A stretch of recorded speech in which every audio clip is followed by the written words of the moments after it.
और अब बात करेंगे बिहार के विधानसभा चुनाव की। वो मुकाबला जिस पर सबकी नजर बनी हुई है। बिहार आज फिर से दिग्गज नेताओं की कई चुनावी रैलियां जो हैं उनका साक्षी बनने जा रहा है। और बिहार के चुनावी रण में आज प्रधानमंत्री नरेंद्र मोदी भी उतरेंगे। गृहमंत्री अमित शाह, बीजेपी अध्यक्ष जेपी नड्डा, ये सभी एक के बाद एक ताबड़तोड़ रैलियां करते हुए नजर आएंगे। महागठबंधन की तरफ से देखिए तेजस्वी यादव और राहुल गांधी भी आज चुनावी मैदान में हैं।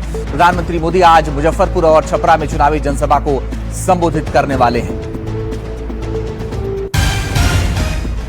तो बड़ी और अहम बात यह है कि आज सभी नेता, सभी दलों के नेता बिहार चुनाव में पूरी ताकत लगाएंगे और अलग अलग जगहों पर रैलियां करेंगे। लेकिन प्रधानमंत्री की भी आज 2 जगह रैली है। इसके अलावा जो और तमाम नेता हैं वो भी पहुंचेंगे। देखिए विपक्ष के, लोकसभा में विपक्ष के नेता राहुल गांधी भी फिलहाल आज रैली के लिए पहुंचेंगे। इसके अलावा नीतीश कुमार, दिल्ली की मुख्यमंत्री रेखा गुप्ता, ये सभी नेता रैली करेंगे। तेजस्वी यादव ने पूरी जान लगाई हुई है। आरजेडी और महागठबंधन की तरफ से वो मुख्यमंत्री का चेहरा है और अब दोनों तरफ से, पक्ष और विपक्ष दोनों तरफ से पूरी ताकत के साथ इस चुनावी रैली में लगातार वादों और पिटारों का दावा किया जाएगा। आइए खबरों में आगे बढ़ते हैं। बिहार के लिए आज बीजेपी संकल्प पत्र जारी करेगी। दोपहर 12 बजे पटना में प्रेस कॉन्फ्रेंस होगी जिसमें संकल्प पत्र जारी किया जाएगा। संकल्प पत्र में कई चुनावी वादे हो सकते हैं। तो सूत्रों के हवाले से जो खबर आ रही है उस बारे में आपको बता दें कि बीजेपी का फोकस बिहार के औद्योगिक विकास, युवाओं को रोजगार, महिलाओं के लिए योजना पर रहेगा। बिहार में रोजगार को बढ़ावा देने के लिए BJP semiconductor, IT park, food processing unit जैसे कई वादों का ऐलान कर सकती है।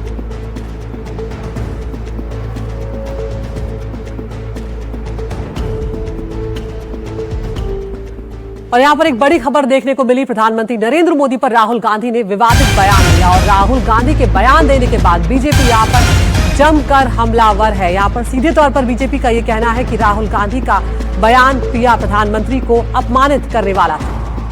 राहुल ने छठी मैया का अपमान किया, यह भी भारतीय जनता पार्टी कह रही है और राहुल गांधी के बयान के बाद से बवाल शुरू हो गया। अगर आप कहोगे नरेंद्र मोदी जी आप ऐसा ड्रामा करो वोट के लिए, वो कर देंगे। जो भी करवाना है करवा लो।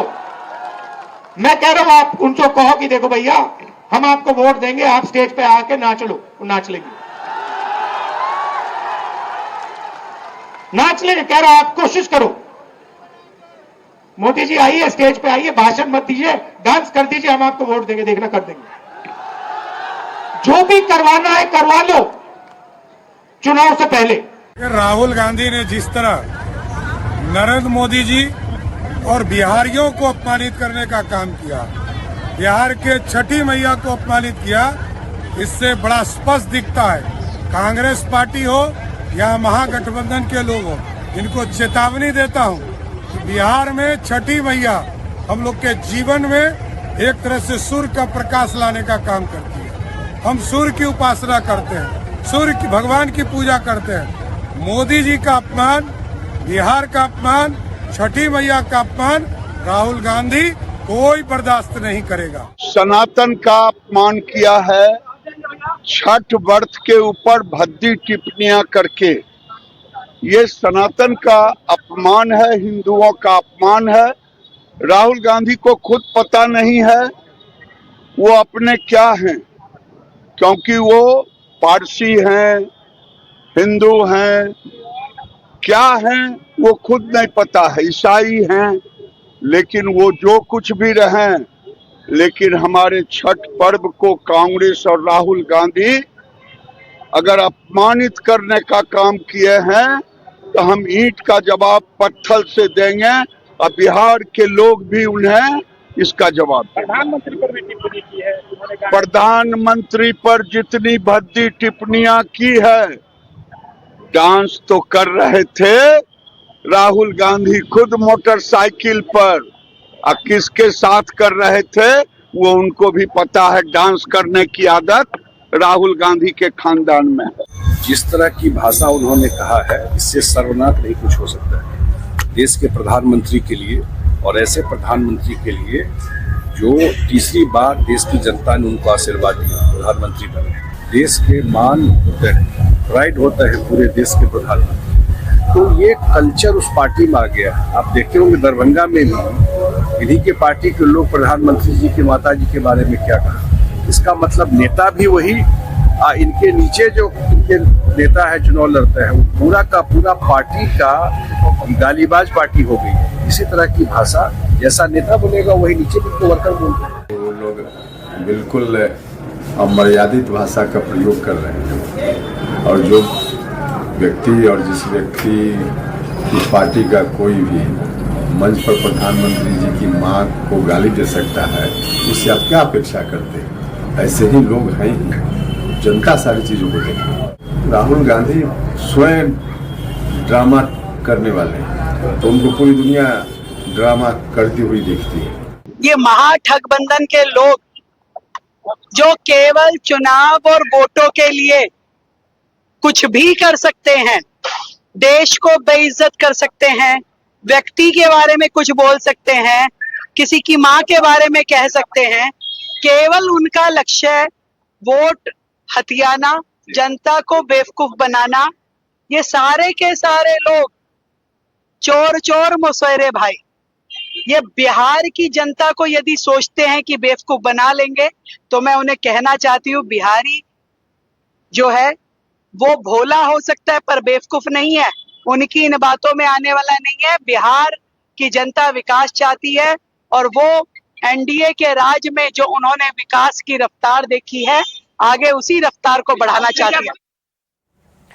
तो अंजित, हम सुन रहे हैं एक के बाद एक नेताओं के बयान, और जैसे जैसे चुनाव नजदीक आएंगे ये बयानबाजी और तल्ख होती हुई नजर आएगी। और आज बहुत सारे नेता चुनावी मैदान में दिखेंगे बिहार के। बिल्कुल, आज प्रधानमंत्री नरेंद्र मोदी चुनावी मैदान में है, साथ ही गृहमंत्री अमित शाह चुनावी मैदान में। बीजेपी अध्यक्ष जेपी नड्डा भी आज बिहार में है और महागठबंधन की तरफ से बात की जाए तो तेजस्वी यादव, राहुल गांधी भी आज चुनावी मैदान में है। और शिवम हमारे सहयोगी ज्यादा जानकारी के लिए जुड़ गए हैं। शिवम, बताइए कि राहुल गांधी के बयान पर विवाद हो रहा है, क्या आज भी वही बयान केंद्र में रहेगा जितनी भी रैलियां होने जा रही हैं? जी, कहीं ना कहीं आज जितनी भी रैलियां बिहार में होने जा रही है उस पर ये जो लाइनें हैं जो कल राहुल गांधी ने कही हैं उस पर केंद्रित जो है वो जरूर रहने वाला है, क्योंकि आज बिहार में प्रधानमंत्री नरेंद्र मोदी की भी रैली है, बीजेपी के राष्ट्रीय अध्यक्ष जेपी नड्डा की भी रैली है और राहुल गांधी और तेजस्वी यादव की संयुक्त रैली भी जो है वो आज बिहार में होने जा रही है। तो आज कई बड़े नेताओं की जो रैली है वो बिहार के अलग अलग जिलों में होने वाली है। मुख्यमंत्री नीतीश कुमार की भी आज जो रैली है वो भी हो रही है। तो कहीं ना कहीं जिस तरह से कल राहुल गांधी ने प्रधानमंत्री को लेकर अपने संबोधन में कहा है, जिसके बाद एनडीए के तमाम नेता जो हैं उन पर हमला कर रहे हैं, तो आज एनडीए के नेता जो हैं वो राहुल गांधी को इस मुद्दे पर घेरने का काम करेंगे। जी बिल्कुल शिवम, आज एनडीए का घोषणा पत्र भी जारी होने वाला है। कौन कौन उस वक्त मौजूद रहेगा और किन बड़ी बातों का जिक्र घोषणा पत्र में किया जा सकता है, क्या कुछ जानकारी मिल रही है? जी, मैं आपको बता दूं कि अभी तक ऑफिशियली जो टाइम है वो भारतीय जनता पार्टी की तरफ से नहीं आई है और ये एनडीए का संकल्प पत्र नहीं है, बस ये बीजेपी का मैनिफेस्टो है, वो आज जारी होने की संभावना है। कल से जो हमारे सोर्सेज के हवाले से जानकारी आ रही है कि आज दोपहर बाद जो है वो बीजेपी अपना संकल्प पत्र जारी करेगा। जिस तरह से महागठबंधन ने अपना घोषणा पत्र जारी किया था उसके काट में देखते हुए कहीं ना कहीं कई बड़ी घोषणा जो है वो भारतीय जनता पार्टी इस चुनाव को लेकर कर सकती है। जी बिल्कुल शिवम, और बड़ी बात यह है कि आज तमाम नेता शामिल होंगे, अलग अलग रैलियां करेंगे शिवम, लेकिन बड़ी बात यह है कि आज प्रधानमंत्री की भी 2 रैलियां हैं जो बहुत महत्वपूर्ण हैं। जी, आज प्रधानमंत्री नरेंद्र मोदी की बिहार में 2 रैली होने जा रही है, एक मुजफ्फरपुर और एक छपरा में उनकी जो है रैली वो होगी। और कहीं ना कहीं जब प्रधानमंत्री नरेंद्र मोदी रैली करते हैं तो वो एनडीए के पक्ष में लोगों से अपील करते हैं वोट देने की। कल भी जब आपने देखा होगा कि केंद्रीय गृह मंत्री अमित शाह ने भी बिहार में रैली की थी, तो तमाम बड़े नेताओं की जो रैली है वो लगातार बिहार में जारी है, क्योंकि अब कुछ ही दिनों का वक्त बचा है पहले चरण के मतदान को लेकर। जी शिवम, आप बने रहिए हमारे साथ। तो जिस गृहमंत्री की जिस रैली का जिक्र शिवम कर रहे थे उसके बारे में भी आपको बताते चलते हैं। अमित शाह ने कल बिहार की चुनावी जनसभा में महागठबंधन पर जोरदार निशाना साधा और कहा कि ये चुनाव बिहार जंगल राज से मुक्ति का चुनाव है। मुझे बताओ, आने वाला चुनाव आने वाला चुनाव ये हमारे विधायक के प्रत्याशियों को विधायक बनाने का चुनाव नहीं है, उनको मंत्री बनाने का भी नहीं है, किसी को मंत्री मुख्यमंत्री बनाने का नहीं है। आने वाला चुनाव बिहार को जंगल राज से मुक्ति दिलाने का चुनाव। हमारे यहां एनडीए में पांचों दल 5 पांडव की तरह मिलजुल कर चुनाव लड़ रहे हैं। एनडीए बिहार को मोदी जी का साथ मिला है, मुख्यमंत्री नीतीश जी का नेतृत्व मिला है, चिराग पासवान का युवा जोश भी हमारे साथ है, जीतन राम मांझी की पूरे जीवन की तपस्या हमारे साथ है और उपेंद्र कुशवाहा जी का अनुभव भी हमारे साथ है। वहां संख्या जरूर ज्यादा है, मगर 5 पांडव की तरह ये चुनावी युद्ध में एनडीए का विजय सुनिश्चित है, एनडीए का विजय। और अब बात असदुद्दीन ओवैसी की, जो काफी दिलचस्प फैक्टर बनकर बिहार के चुनाव में उतरे हुए हैं। उन्होंने कांग्रेस पर जमकर आरोप यहां पर लगाए हैं। कहा है कि कांग्रेस हमारे कार्यकर्ताओं को धमका रही। आगे उन्होंने कहा कि कांग्रेस ने इस पर पलटवार भी किया, वैसे सिर्फ ध्रुवीकरण कर रहे हैं और वार पलटवार का ये दौर चल रहा है। मैं उन लोगों से कहना चाह रहा हूं जो कांग्रेस के मन से, कांग्रेस और कमर-उल-हुदा के मन से मजलिस के लोगों को धमकी दे रहे हैं, याद रखिए मेरी गाड़ी के ऊपर 6.5 फीट के फासले से 3 गोलियां चलाई गई थी। उसके बावजूद भी वो गोलियां मेरे हौसले को पस्त नहीं कर सकी। तो सुन लो धमकी देने वालों, मैं सीमांचल की जनता के लिए मरने को तैयार हूं, क्या तुम तैयार हो? इस तरह का बयान उनको देना लाजमी कोई नई बात है नहीं है, और चुनाव के समय में ये लोग पोलराइज करने का काम हमेशा से किया है। लेकिन इस बार कितना भी कसरत कर ले भारतीय जनता पार्टी के लोग, इस बार यहाँ महागठबंधन के नेतृत्व में सरकार बनी। सर ओवैसी जो कह रहे हैं कि मुस्लिम वोट ना दे महागठबंधन को, उन्होंने काम नहीं कैसे वोट किया, इस पर क्या? तो वो तो खुद ही बी टीम है भारतीय जनता पार्टी की, उनको कौन सुन रहा है? और बिहार की राजनीति में आजकल सीएम से ज्यादा डिप्टी सीएम की चर्चा हो रही है। वजह यह है कि महागठबंधन ने डिप्टी सीएम पद के लिए मुकेश सहनी को अपना उम्मीदवार बनाया है। और इस पर असदुद्दीन ओवैसी ये कहते हुए हमलावर है कि 3% वाले को डिप्टी सीएम की कुर्सी मिल सकती है, तो 17% वाले को क्यों नहीं? पूरी रिपोर्ट देखिए। दरी बिछाओ, दरी बिछाओ, दरी बिछाओ। AIMIM के मुखिया असदुद्दीन ओवैसी को जो मुद्दा मिला है, उसे वो चुनावी जंग में एक बड़े हथियार की तरह इस्तेमाल कर रहे हैं। मैं ढाका की आवाम को और बिहार की जनता को और खास तौर से वो 17% अल्पसंख्यक समाज को एक पैगाम दे रहा हूं। 3% है और उनकी ताकत को देखो आप, उनके सियासी शऊर से सबक हासिल करो आप, और उनकी बहादुरी को देखो कि 3% और कह रहे हैं कि अगर हमारी सरकार बनेगी तो उप मुख्यमंत्री हमारा होगा। बताओ आप 17% है, अगर मल्ला का बेटा उप मुख्यमंत्री बन सकता तो क्या आदम का बेटा मुख्यमंत्री नहीं बन सकता? उनको जवाब दो। अगर मल्ला का बेटा उप मुख्यमंत्री बन सकता तो क्या मोहम्मद का बेटा नहीं बन सकता मुख्यमंत्री? ओवैसी की रैलियों में भारी भीड़ उमड़ रही है, लेकिन ये भीड़ वोट में तब्दील होगी क्या? महागठबंधन पर आरोप है कि वो मुसलमानों से सिर्फ दरी बिछवाती है, उन्हें कोई फायदा नहीं पहुंचाती। 14% है तेजस्वी और आप देते हैं टिकट उनको कितना? 14 है तो 36% टिकट दिया। जो 17% है उनको क्या दिया? उनको लॉलीपॉप दिया और बोला कि बेटा पूछते रहना। तुम 14% और 36% तुम, और हमको बोल रहे दरी बिछाओ, दरी बिछाओ, दरी बिछाओ। हमारी बात क्या है कि हम हिस्सा चाहते हैं, बराबरी चाहते हैं। असदुद्दीन ओवैसी सवाल उठा रहे हैं कि इंडिया अलायंस डिप्टी सीएम के लिए किसी मुसलमान का चेहरा आगे क्यों नहीं कर रहा है। अरे भाई कौन पूछ रहा है? ओवैसी छोड़िए ना, हम इस पे क्या बोलना है। और बताइए। ओवैसी के विरोधी सवाल कर रहे हैं कि वो हैदराबाद से आकर बिहार में राजनीति क्यों कर रहे हैं। ये आरोप एनडीए का भी है, महागठबंधन का भी है और प्रशांत किशोर का भी।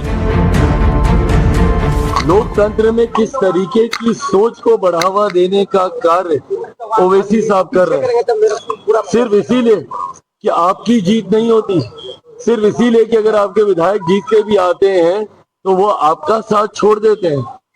इस डर से आप मुसलमानों के बीच में कब तक भय की राजनीति करेंगे? भैया ऐसा है, ओवैसी साहब मेरे मित्र हैं, लेकिन मेरा उनको सुझाव है बिना मांगा हुआ कि आप हैदराबाद संभालिए, हैदराबाद अपना किला बचाइए, बेकार सीमांचल में आकर और कंफ्यूजन पैदा मत कीजिए। ओवैसी कह रहे हैं कि 3% वाले को उनको हैदराबाद में मौका मिला ना, हैदराबाद में हो रहे हैं।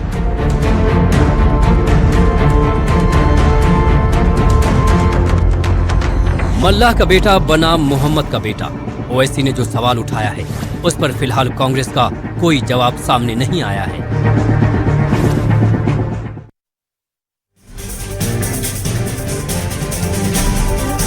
तो बिहार की राजनीति में वैशाली जिले की महुआ विधानसभा सीट इस बार हॉट सीट बन गई है अंजीत। और इस बार जो चल रहा है वहां पर लालू प्रसाद यादव के बड़े बेटे तेज प्रताप यादव यहां से एक बार फिर मैदान में। 2015 से भी अंजीत इसी सीट से उन्होंने अपने राजनीतिक करियर की शुरुआत की थी। बिल्कुल, और अब उन्होंने नई पार्टी बना ली है।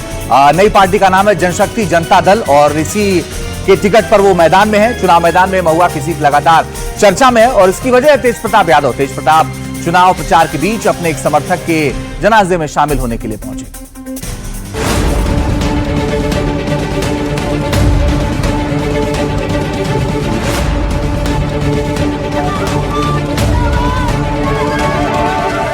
चुनाव मैदान में जारी प्रचार के बीच तेज प्रताप को पता चला कि उनके समर्थक हाजी मोहम्मद का देहांत हो गया है। तेज प्रताप सारा काम छोड़कर अपने हेलीकॉप्टर से महुआ के मिर्जापुर पंचायत पहुंच गए। दरअसल तेज प्रताप को प्रचार के लिए मधेपुरा जाना था, लेकिन जैसे ही उन्हें डॉक्टर हाजी मोहम्मद हुसैन के इंतकाल की जानकारी मिली, तेज प्रताप वहां पहुंचे, जनाजे में शामिल हुए, हाजी मोहम्मद को कंधा दिया और कब्र में मिट्टी भी डाली। इस बीच तेज प्रताप यादव महुआ में लोगों से जुड़ने का कोई मौका नहीं छोड़ रहे हैं। जमीन का जो नेता होगा बाइके से ना चलेगा क्या? एसी में चलेगा। एसी में घूमते रहे जो घूमता है, हम जमीन पे चढ़ते हैं। तेज प्रताप कभी मोटरसाइकिल से सड़कों को नापते हैं तो कभी रैंप वॉक करने लगते हैं। महुआ के मैदान में तेज प्रताप के अलग अलग अवतार हैं। उनमें से एक ये भी है जो लगातार चर्चा में है। देखिए, पूरे तरीके से हमारे नेता तेज प्रताप भैया जो है महुआ में ऑटो रिक्शा पर चढ़ करके अगर पूरे तरीके से एकदम माहौल बदल दिया भैया, एकदम अंदाजे बया है। और तेज प्रताप भैया सबसे भारी है, हमारे यहाँ कश्मीर से लेकर कन्याकुमारी है और तेज प्रताप भैया ही महुआ के प्रभारी हैं।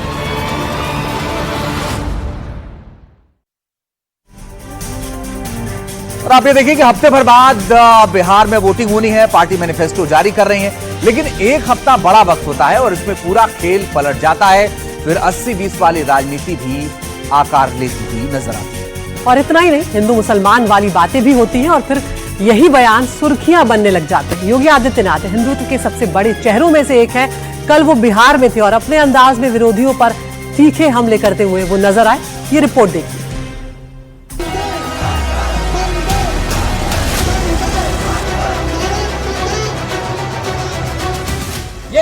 कांग्रेस को आरजेडी और समाजवादी पार्टी जैसे दलों को शोभा दे सकता है। किसी बाबर और किसी औरंगजेब की मजार में जाकर के सजदा पड़े।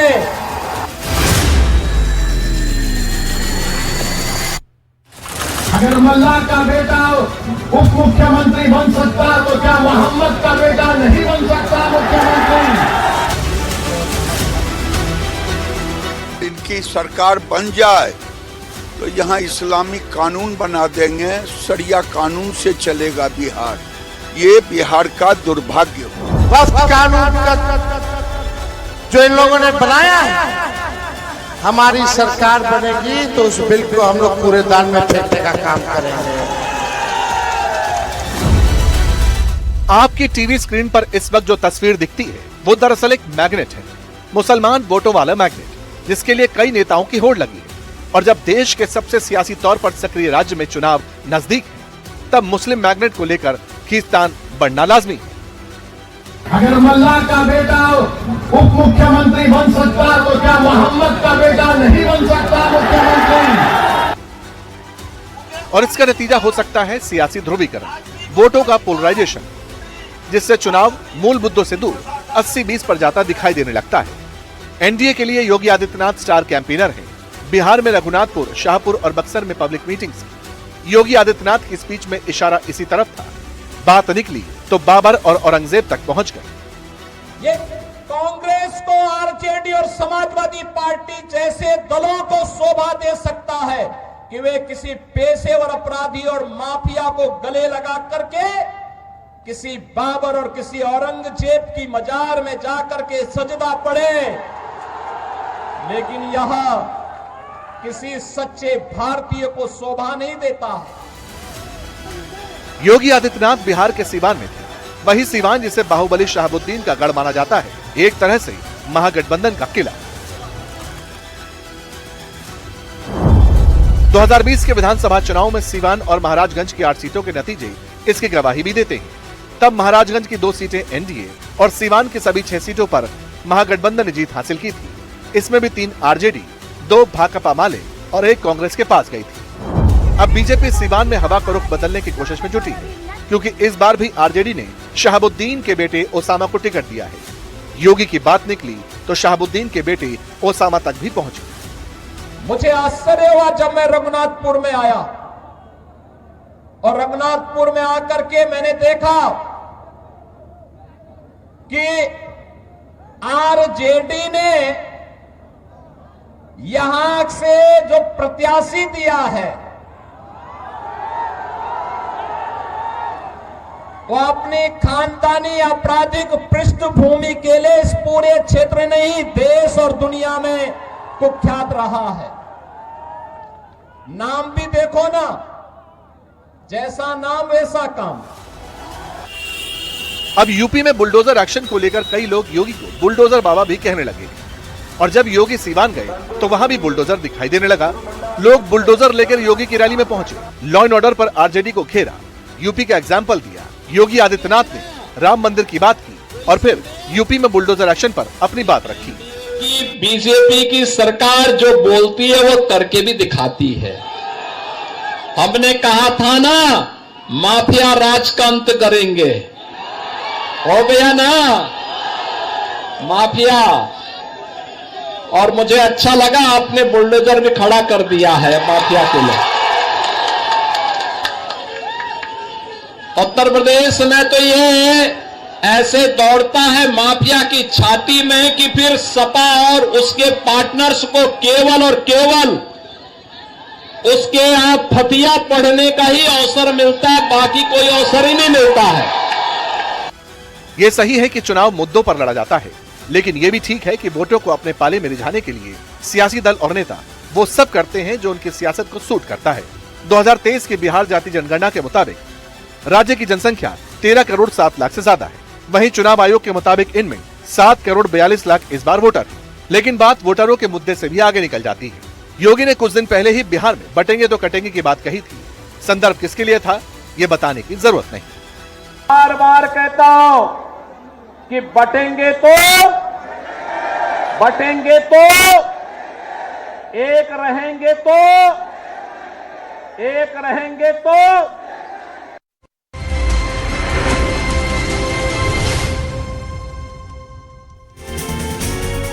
और अब खबरों के सिलसिले में आगे बढ़ते हैं और बात करते हैं बच्चों की, जो हम सब की जिंदगी को बहुत प्रभावित करने वाली ये खबर है। बड़े शहरों की जो जिंदगी है उसके खतरे अब हर जगह फैलते हुए नजर आ रहे हैं। इंटरनेट, एप्स और गैजेट्स ने हमारी जिंदगी को बदल कर रख दिया। इंटरनेट और एआई की वजह से बच्चों के पास वो जानकारी भी अब पहुंचने लगी है जो उन्हें नहीं मिलनी चाहिए। बिल्कुल अदिति, और देखिए क्योंकि वो सही गलत का अंतर बच्चे नहीं कर पाते, इसी दुष्चक्र में फंसकर यूपी के कानपुर में एक बच्चे की जान चली गई। देखिए पूरी खबर।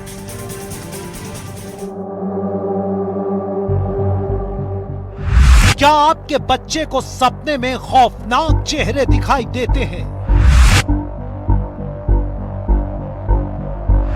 क्या आपका बच्चा नींद में डर जाता है?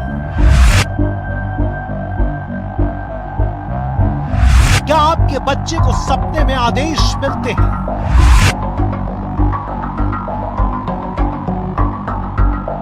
क्या सपने में आपके बच्चे को हत्या करने के लिए उकसाया जाता है?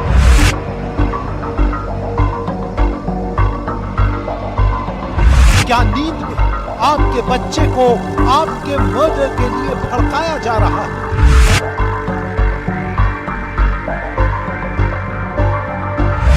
क्या आपका बच्चा डर के जागता है और दिन भर हैरान परेशान बना रहता है? उठो, अपनी फैमिली को मार दो। तुम नहीं मारोगे तो हम तुम्हारे परिवार को मार देंगे। अपनी फैमिली का मर्डर कर दो, नहीं तो हम मर्डर कर देंगे।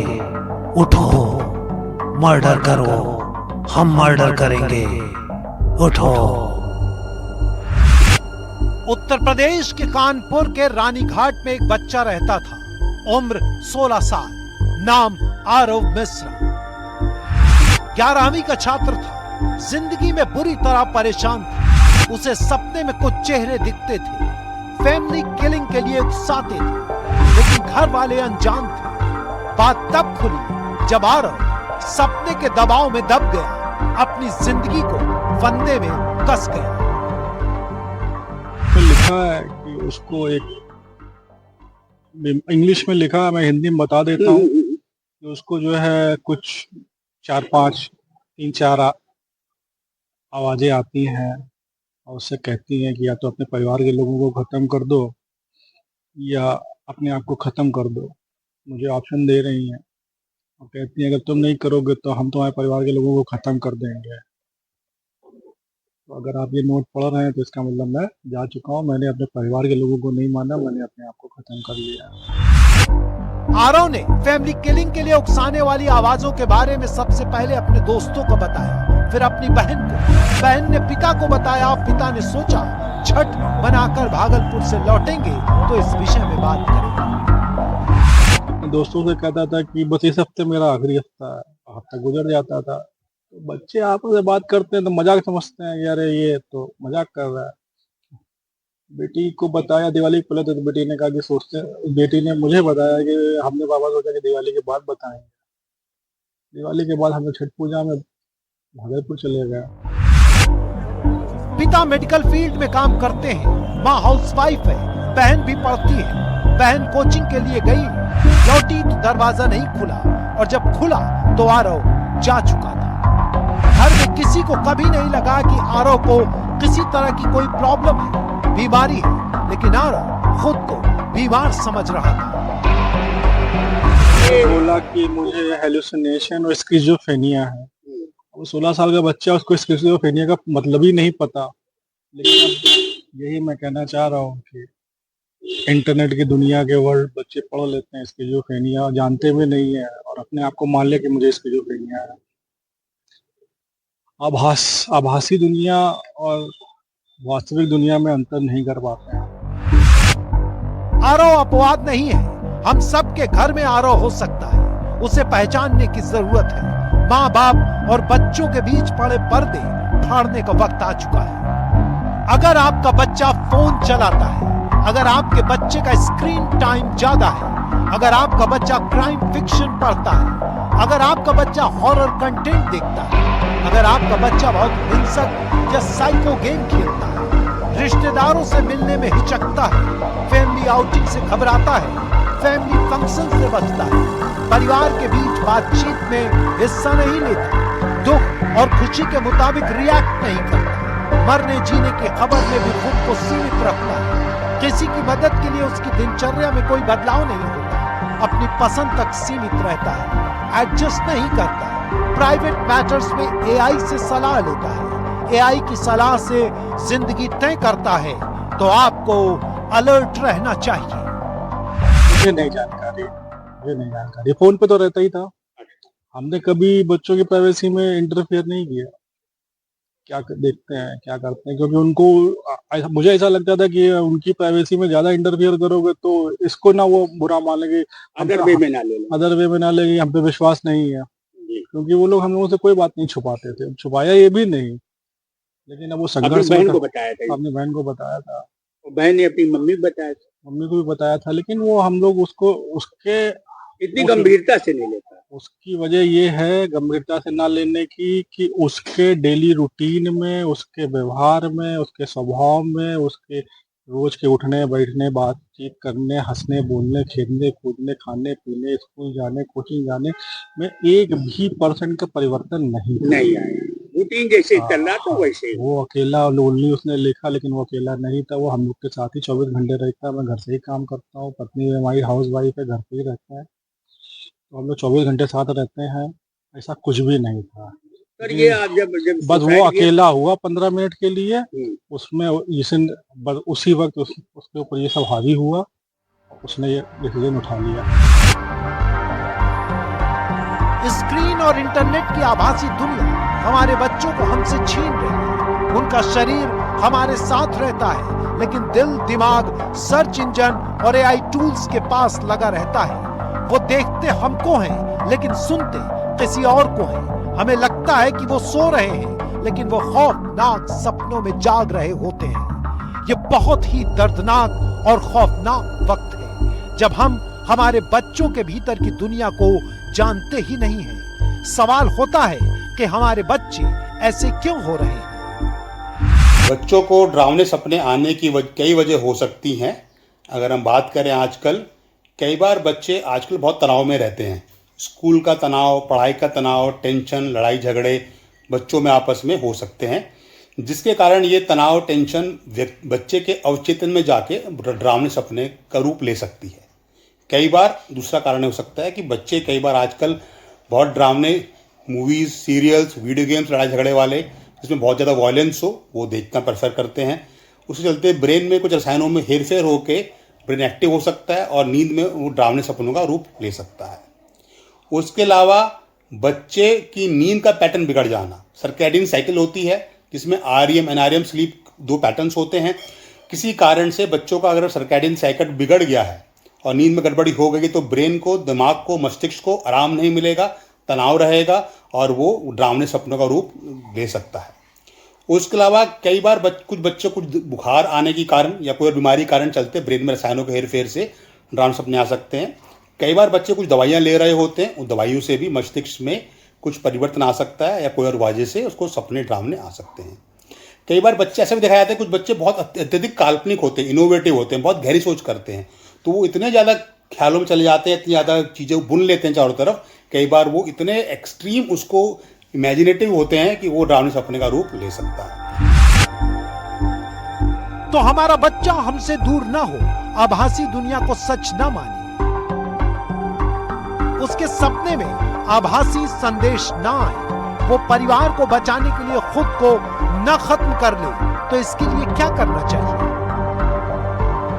बच्चे को ये बता सकें कि जो उन्हें सपनों में या सोच में दिखता है और जो हकीकत में है उसमें काफी अंतर है। इसलिए बच्चों को डरने की जरूरत नहीं है। जो सपना तुमने देखा था, जिसमें किसी ने तुम्हें नुकसान पहुंचाया, कोई तुम्हें नुकसान पहुंचाना चाहता था, हम उसकी एंडिंग ही चेंज कर देते हैं। सो अब ये तुम्हारी इमेजिनेशन है, तुम सोचो कि वो कैसे चेंज होगा। इस तरह के एक्सपीरियंसेस से हम बच्चों की जो इमेजिनेटिव ज़िंदगी है उसको एक टूल की तरह यूज़ कर रहे हैं, जहाँ पर हम बच्चे को ये बता रहे हैं कि जो भी हमारी इमेजिनेशन है वो हमारे कंट्रोल में है।